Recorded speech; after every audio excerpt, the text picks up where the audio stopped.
Bom, boa noite a todos os irmãos que estão aqui presentes, aqueles que estão nos acompanhando pela internet.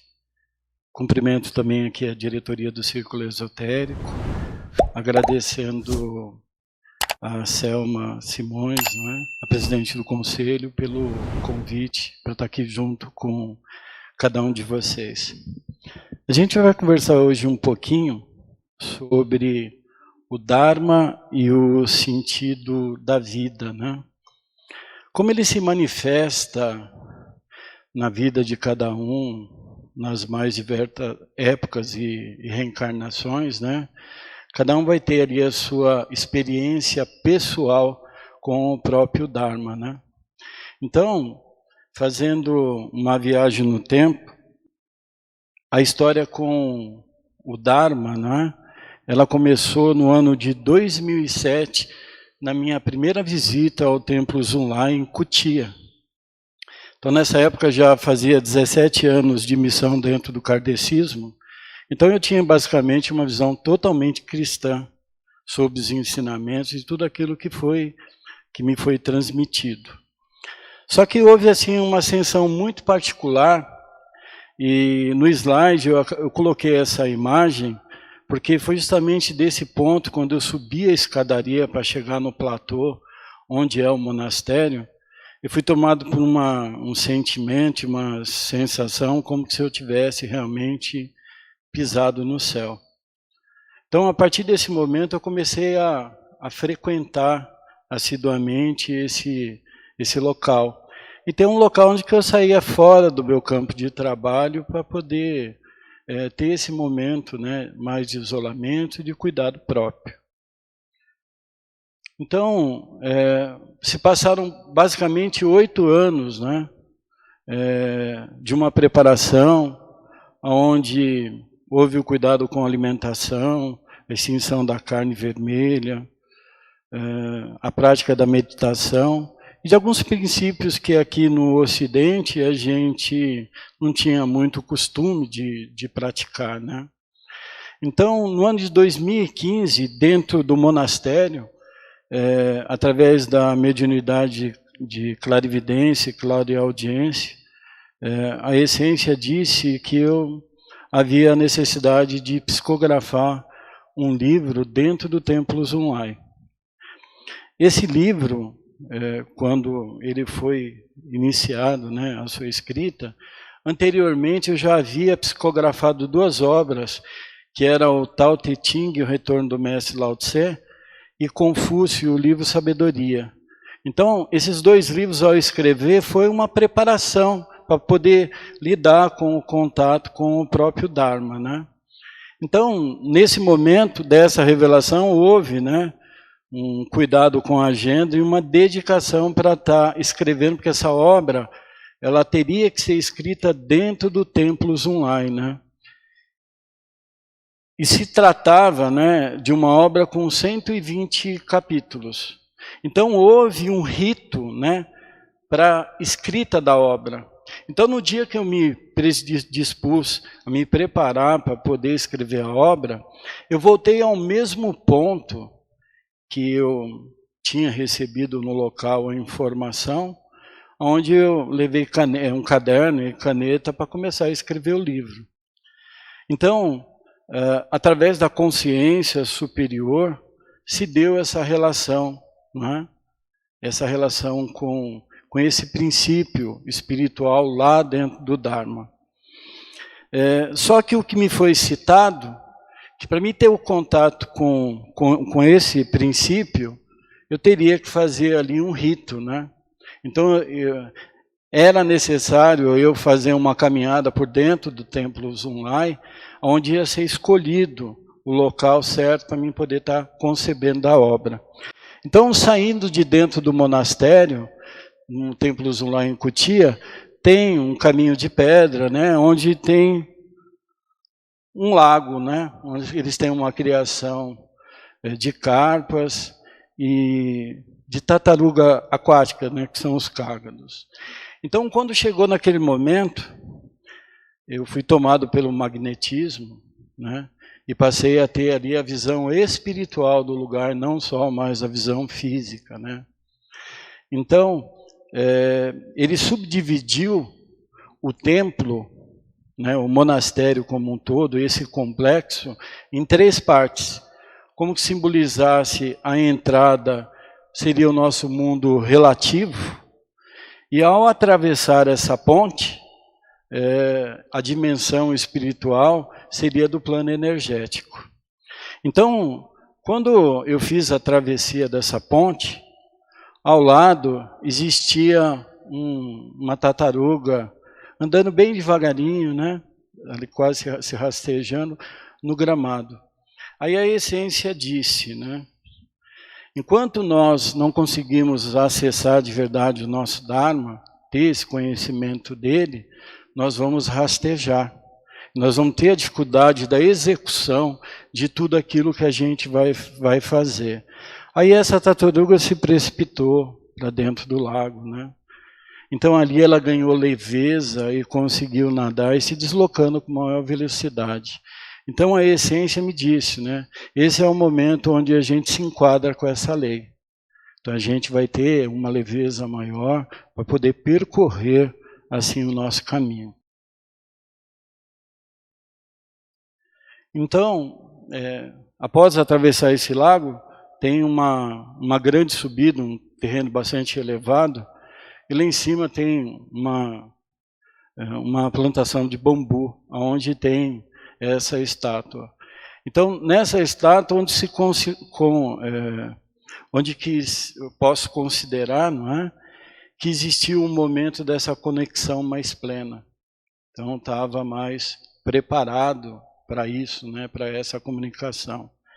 Então, foi basicamente um rito que teve que se percorrer. Eu acreditei, né, que num primeiro momento que esse livro ia ser escrito nesse local. Aí a essência nos disse que a parte mais importante daquele santuário não era ali. E era uma parte atrás desse bambuzal, onde que tem uma parte, onde que tem uma mata, né, uma mata nativa, que é preservada dentro do templo Zunlai.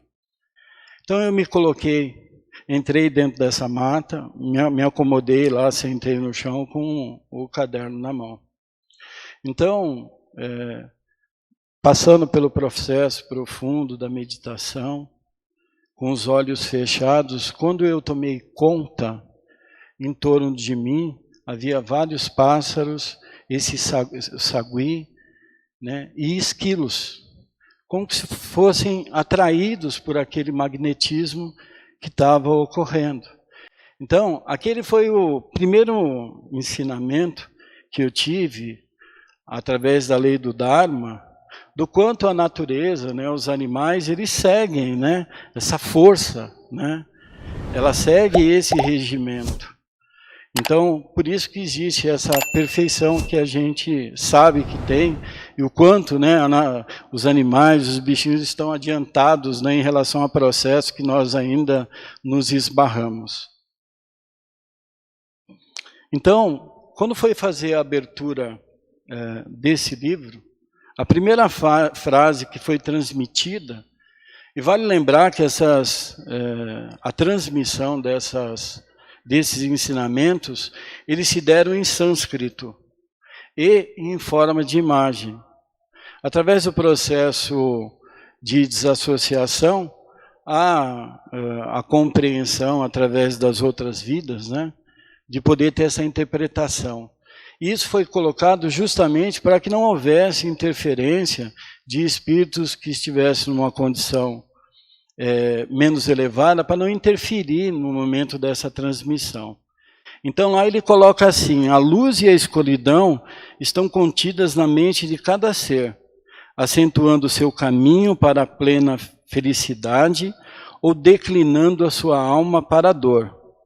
Ambos são estados de espíritos, uma escolha que fazemos a cada pensamento, palavra e ação. Então,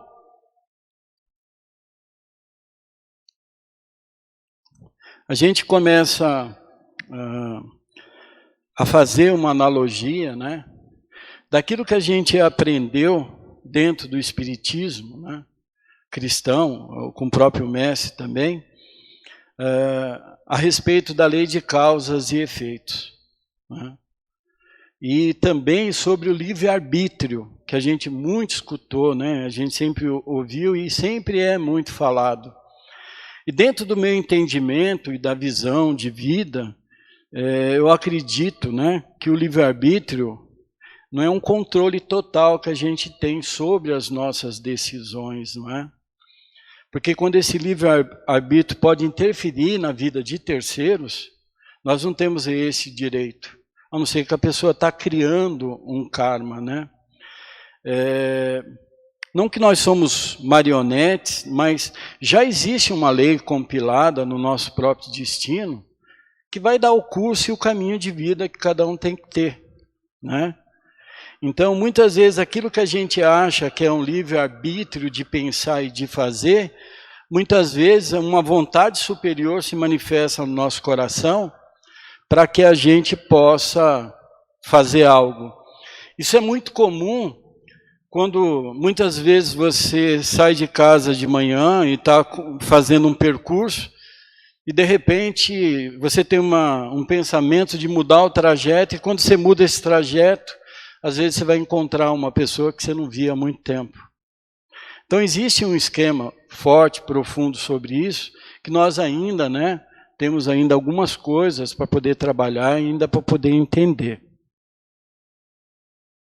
Então, o conceito do Dharma é um conceito bastante extenso, né? Se a gente for aqui desfolhar, né? Ele é fundamental na filosofia e nas religiões indianas, como no hinduísmo, budismo e jainismo, embora possa ter interpretações ligeiramente diferentes em cada tradição. Geralmente se refere ao dever, à moralidade, à lei cósmica ou no propósito universal que governa o fundamento do universo e da vida individual, né? Então, cada uma dessas filosofias, dessas religiões, né, ela vai se ater e se apegar a um ponto. Buda, ele se apoiou nas 4 nobres verdades, né? Então, a gente sabe que ele fez essa identificação do sofrimento, que o sofrimento realmente existe, que existe essa necessidade de cessar o sofrimento, né? Então, ele discorreu muito do seu ensinamento por esse caminho.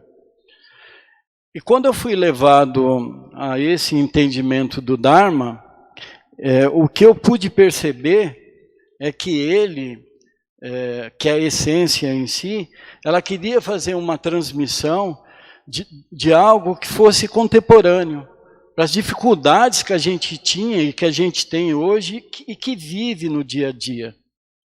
Então, dali em diante, eu acredito que por mais de 60 vezes, né, eu tive que ir aos online no mesmo local, sentado no chão, no meio da natureza. Foi esse o local onde foi transmitido, né, os ensinamentos.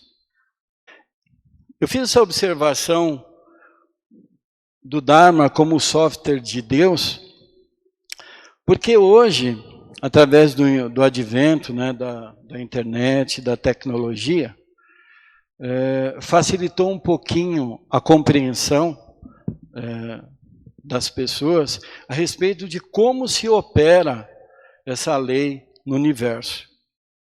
Então, hoje, nós temos as cidades inteligentes, né? Então, tem hora para acender a luz, para apagar a luz, o farol tem o seu momento de abrir, de fechar, momentos de atenção. E nós, como condutores, né, nós temos que ficar atento a essa sinalização, né? Os limites de velocidade que nós temos que correr na via, né? E também as placas de aviso que a gente tem por toda parte. Então, o Dharma, como software de Deus, ele estabeleceu uma lei. E essa lei, ela é abrangente para o universo inteiro. E de que forma, né, que ele trata essa lei? Baseada na lei da física. a lei de causas e efeitos, né? Então ninguém está acima ou abaixo dessa lei. Todos nós estamos enquadrados nela, né? Agora a gente sabe que dentro do entendimento, né, dentro da verdade pessoal de cada um tem uma forma de poder ver a vida, de entender, ter seu conceito e a sua opinião. Mas isso indifere que cada ser está submetido à mesma lei, né? Então, Confúcio fala bastante no livro que nós acabamos de canalizar, né, de psicografar, Consciência Espiritual. Ele trata profundamente esse tema da trindade da verdade, que é essa nossa verdade pessoal, que é aquela quando a gente está vivendo uma vida dentro de casa, você só sabe daquilo que ocorre ali na sua vida. Então está certo, né? Essa é a visão que cada um tem. Então, a partir do momento que a gente começa a expandir a nossa consciência, abrir os nossos olhos, purificar o nosso coração, nós passamos a receber uma escada e subir em cima da casa, para passar a ter a visão da verdade relativa. Então, até certo ponto, o nosso entendimento de vida está até ao alcance da nossa vida, da nossa vista, do nosso conhecimento, né? E aquilo que a gente pratica e vive. Até chegar um momento mais acima, onde a gente passa a ter contato com a verdade absoluta, que é muito parecido de alguém subir em cima de um prédio e você ver uma cidade inteira. Por isso que a lei do Dharma, ela é paciente. E nós não precisamos se precipitar com o que as pessoas a entenda, a aceite, porque nós tivemos um tempo espiritual também para viver isso, né? Então isso certamente, o universo tem um momento certo, uma ocasião correta para colocar cada um dos nossos irmãos para poder entender como é que funciona essa lei. Então, o Dharma como lei cósmica, né, ela funciona conforme essa humilde comparação que eu fiz de uma cidade inteligente. Essa é uma lei que ela guarda, ela preserva através dos registros akáshicos, né, tudo aquilo que a gente fala, tudo aquilo que a gente faz e tudo aquilo que a gente pensa.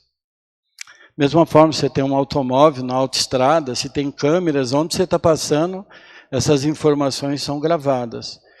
Então, através do código binário, porque o universo é binário, essas informações elas são armazenadas dessa forma. Isso a gente vê muito no trabalho de cirurgia espiritual, no qual a gente é instrumento, onde a espiritualidade, antes de cuidar de alguém que está solicitando ajuda, a primeira coisa que é vista, né, que é acessada, são os registros akáshicos, né? Então, quando a gente fala da cura, a cura não pode ser isoladamente uma obra da fé, mas ela também é uma obra do merecimento. Então, a lei do Dharma, ela vem esclarecer isso, que ela é uma lei cósmica. Então, quanto antes a gente se enquadrar com essa lei, criar menos resistência, é menos sofrimento, menos dor e menos dificuldade que a gente vai passar a ter. Baseado nisso, a gente começa a descobrir o propósito interior de vida que a gente tem. Porque muitas vezes, até determinado ponto da vida, a gente não tem essa certeza do que nós viemos fazer ao mundo. Então tem muitos que vão numa religião, vão numa outra e acabam não conseguindo encontrar aquilo que ela procura. E por que disso, né? Porque muitas vezes a gente tem uma ideia preconcebida daquilo que seria a nossa missão. E às vezes, muitas vezes a gente entende que essa missão está fora e muitas vezes essa missão está dentro da nossa casa, junto com a nossa família e com as pessoas que nós vivemos. Então, quando você começa a compreender isso, a gente começa a viver realmente em harmonia, né? Em harmonia com o Dharma. Porque você passa a ter, né, de fato, o time certo do universo. Você passa a ter o compasso certo com toda essa lei.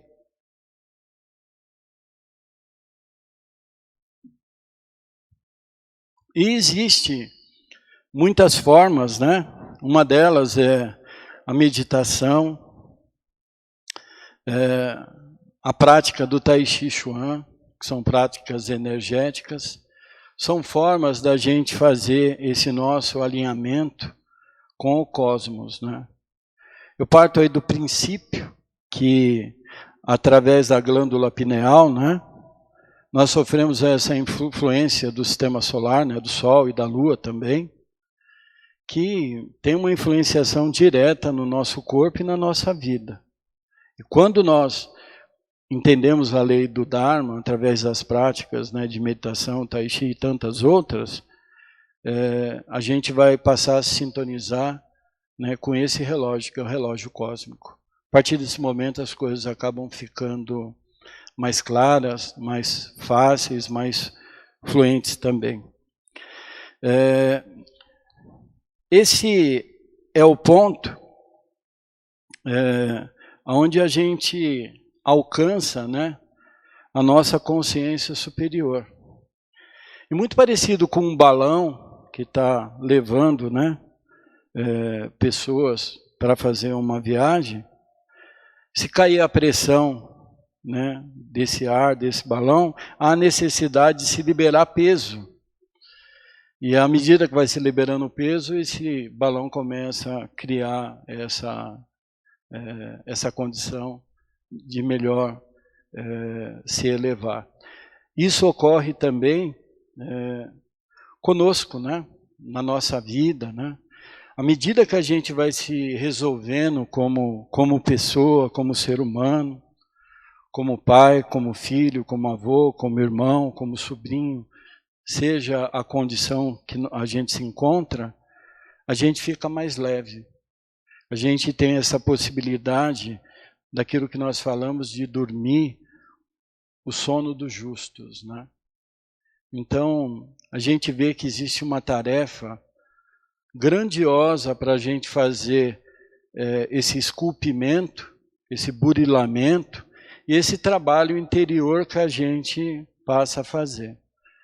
Agora, é importante entender que o Dharma, ele vai ser interpretado por cada um da sua forma. E todas as formas que cada um entende, está certo, que é a forma que cada um se relaciona realmente com Deus, né? Então, ocorreu essa experiência de 2015 a 2017, quando foi terminada essa obra. Ao terminar essa obra, eu pude ter a oportunidade de agradecer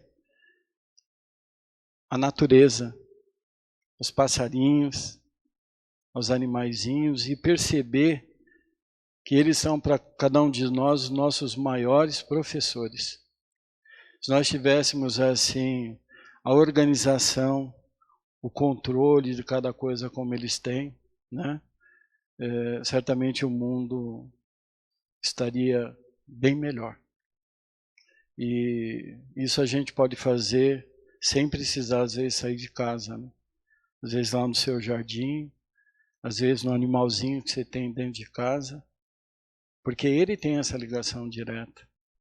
Ele não tem essas interferências que a gente acaba tendo no nosso dia a dia, né? Na nossa vida, no nosso estado mental, emocional e nosso estado espiritual. Então, realmente, o silêncio é algo de mais importante que a gente tem que cultivar.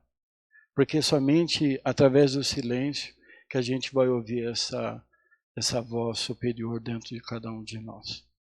Muito obrigado a todos pela oportunidade. Namastê.